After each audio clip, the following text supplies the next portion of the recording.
téléphonie électronique, les téléphones portables multifonctions, plus les chefs d'entreprise éprouvent le besoin de se rencontrer, de transmettre leur carte de visite, d'avoir des contacts directs.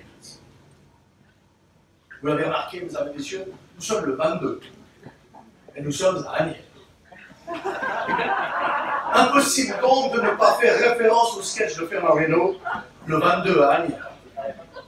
Écrit en 1955 par le célèbre humoriste, ce sketch raillait l'incohérence de l'administration des postes, télégraphes et télécoms, c'est comme ça qu'on disait à l'époque, et ridiculisait ceux qui, pour atteindre la banlieue parisienne, devaient passer par New York.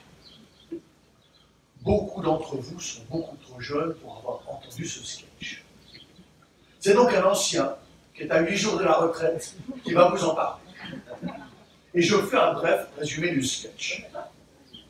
Fernand Reynaud arrive dans un bureau des PTT, c'est comme ça que ça s'appelait à l'époque, monsieur le sénateur, et demande une ligne de téléphone pour atteindre le 22 à Agnières. L'employé lui dit « Patientez, ça va prendre quelques minutes ». Arrive un Allemand qui demande un numéro à Berlin. Et l'opératrice le met en 10 secondes en communication avec son correspondant. Notre ami attend toujours sa communication locale. Puis arrive un Belge qui demande un numéro à Liège. L'opératrice le met en moins de 10 secondes en contact avec son correspondant. Et notre ami attend toujours sa communication locale. Arrive enfin un Américain qui lui demande un numéro à San Francisco. Et là aussi, l'opératrice, en 10 secondes, le met en correspondance. Alors finalement, impatient, Fernand Reynaud demande à l'opératrice de le mettre en contact avec la centrale téléphonique de New York, à laquelle il demande de 22 à Agnières. Cela montre bien la difficulté d'entrer parfois en contact sur le plan local. Aujourd'hui, avec Internet, avec les réseaux sociaux, il est facile de rentrer en contact avec des gens aux 4 coins du monde. Mais souvent, ces contacts de longue distance sont teintés de virtualité. Et c'est justement dans la non-virtualité que repose l'efficacité du réseautage. Arrêtons-nous quelques secondes sur la définition du concept de réseau humain. Elle pourrait être la suivante. Groupe de personnes qui sont en interrelation pour s'aider mutuellement à aller de l'avant plus rapidement et plus facilement. Ces interrelations incluent bien entendu autant les relations personnelles que professionnelles ou commerciales. Au sens social, le réseautage, que certains appellent le networking, est donc le fait de constituer un réseau de relations personnelles et bien sûr de savoir en tirer profit. Au sens commercial, c'est l'ensemble des relations professionnelles. Le réseau devient alors plus informel. Il s'agit là essentiellement de recueillir et de partager des informations d'affaires. Ce n'est finalement rien d'autre qu'un outil commercial et l'occasion de préparer le terrain pour faire des affaires.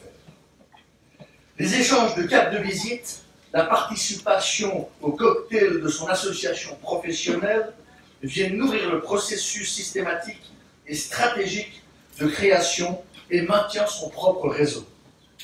Il s'agit donc bien de se connecter à un réseau pour prospérer au sens large du terme.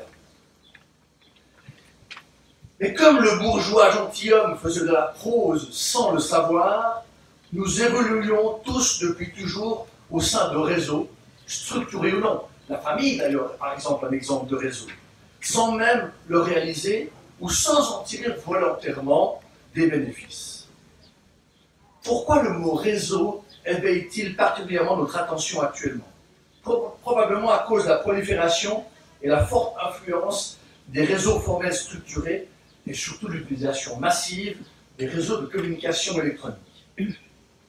Pour s'y retrouver, pour fonctionner harmonieusement et prospérer dans cet environnement de réseaux plus ou moins familiers, il est commode d'adopter l'attitude réseau. Il est plus commode d'adopter l'attitude de réseau que de tenter de s'y soustraire ou de se braquer contre le système. Développer de nouvelles relations humaines prend un certain temps et il est impossible de connaître au préalable la véritable valeur d'une nouvelle relation qu'on va créer. Pour que son réseau humain demeure en santé, dynamique et utile au fil du temps, Il faut le nourrir, il faut le stimuler, il faut le fidéliser et maintenir le contact avec créativité et à propos. Si vous êtes absent des activités de réseautage et des endroits, si vous ne donnez pas de signe de vie, vous resterez peut-être au fond de la mémoire de quelques-uns de vos amis. Pourquoi vos connaissances répondraient-elles à vos appels? Pourquoi est-ce qu'on pourrait demander de se fier à vos services et à vous référer à vous? En donnant des nouvelles, précisez ce que vous faites, toujours. Ou encore veillez à ce que vos bons contacts le fassent pour vous. Ça, c'est très important. Si vous devez vous retirer de la scène momentanément. D'ailleurs, dans la plupart des biographies, des reportages ou des témoignages traitant de personnes dont on dit qu'ils ont réussi leur carrière, qu'ils ont une vie ou juste un bon coup ponctuel, on mentionne d'une manière générale ou d'une autre la présence et la force de leur réseau relationnel.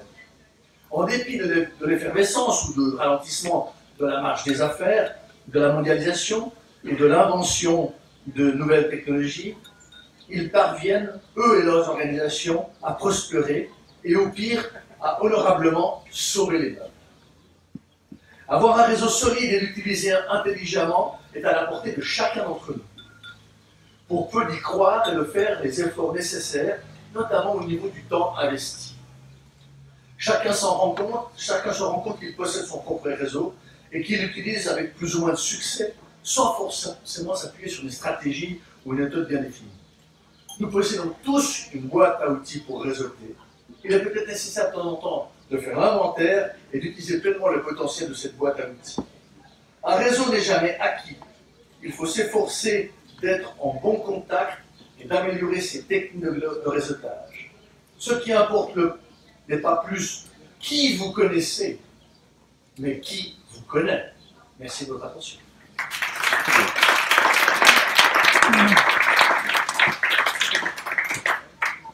Et c'était donc Jacques Jeanneret, directeur de la Chambre de commerce et d'industrie de Genève, à qui l'on souhaite d'ores et déjà une heureuse et paisible retraite. Plus que 8 jours de dur labeur.